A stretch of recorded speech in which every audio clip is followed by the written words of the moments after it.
Happy New Year, actually. Happy I haven't seen you in a while. Yeah. Let's talk about what's happening. Of course, one of the top stories in the country the past few days has been the mystery killings. And there's another one that was reported yesterday in Ruiru. Tell us about that case. So an unknown woman's body with facial injuries was found dumped in Ruiru.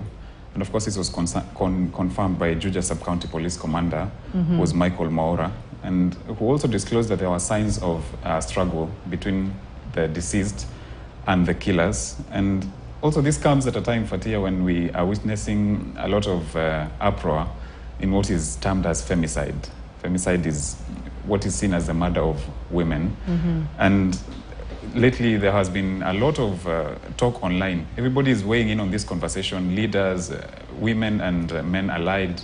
People are coming out to raise concern about these rising cases of femicide. And then there is this whole issue around the safety of women in the society right now, especially women who choose to engage in intimate relationships with men, especially men who are unknown to them. Yeah. Because as was the case with Rita Waini, who's the deceased in the murder that happened in Roysambu. Right. There's a lot of talk online, actually. Kenyans are weighing in to condemn this what is called femicide, and leaders as well, as I said, women leaders particularly have been very vocal about this, and it's a very sad situation actually, and the world is also weighing in online. People from other countries are condemning this heavily. Yeah. Right. It's pretty sad, honestly, to see what's going on, and we've been having that conversation on femicide, and I know we'll see more of these conversations going on. Yeah. But let's move on to something else. The Remotask boy. Of course, that's the conversation about the ICT student who met with the president, and he was talking about how he earns an average of 27,000 online per task weekly.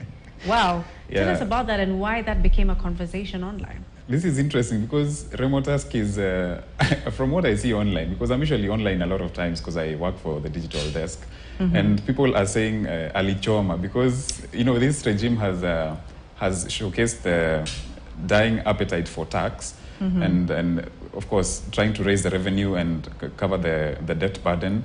And there is a lot of talk around this Remotask issue because Remotask is widely known around IT circles and people who are doing online jobs. And so for this young guy, Brian Kipchumba, who's an ICT student at Kaiboi Polytechnic, where the president was visiting to launch, came out and said, I earn 27,000 shillings weekly. So, I mean, I'm a living testimony. But I think people assume that the president will look at this from another angle. Right. How much tax can we get from this guy who's making 27,000 shillings weekly?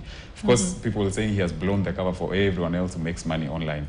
At least now we can talk about it on national TV because it's now in the public domain. But it's an interesting perspective to see that people are earning money and not declaring it. Yeah, and just withholding also, not putting it out there. But let's talk about something else. There's a theft that was reported, or rather seen on a CCTV in Westlands. It's during the day. These thieves were stealing laptops from a conference hall. Tell us about that. It's actually a man. One man was captured on CCTV stealing laptops from a conference room. Now, this has sparked a lot of debate online, actually, because people are coming out to say there was this meeting we had in this particular place at this particular time, and our laptops were stolen. Everybody is coming out at this time, but it was an interesting bit because this man walked in, dropped by a boda, walked in, carrying a backpack, carried all the electronics, left unnoticed. It raised a lot of questions because people were asking, where was the security at this time? I mean, how can this happen in broad daylight? It was actually at 1:24 p.m. So everybody was really concerned. And of course, people are coming out to say we were robbed in a certain way, in a particular way. You know how people say Nairobi ni shamba la mawe? Right. People are coming out with those stories of robbery and recounting the situation. But also some were calling for safety in terms of conference rooms being secure enough and people watching for the equipment. But I don't know how practical that is because if you're in a meeting, I mean, you feel safe around the conference rooms. Exactly. Yeah. But that means you have to be more cautious at this point, no matter where you are, because anything can happen. Yeah. Right. Finally, as we wrap up, former boxing champion, that is Congestina Achieng, is a conversation between on her particularly with former Nairobi Governor Mike Sonko, saying that he's going to give her another chance to go to rehab. Tell us about that. The issue around this is that there are reports circulating online that Congestina Achieng had relapsed after visiting her rural home in Yala. Remember, Congestina Achieng was being rehabilitated under the patronage of Mike Sonko. Mike Sonko is the former Nairobi governor who's known to be very philanthropic in helping people. And this particular Congestina case was one that he had a very special interest in.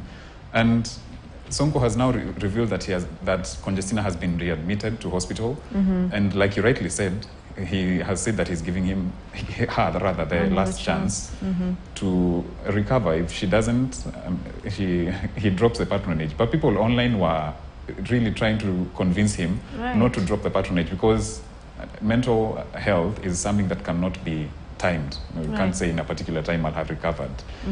But some people are also calling for the family to support this whole mission, because it seems that she relapsed, from the reports that she relapsed after she went back home.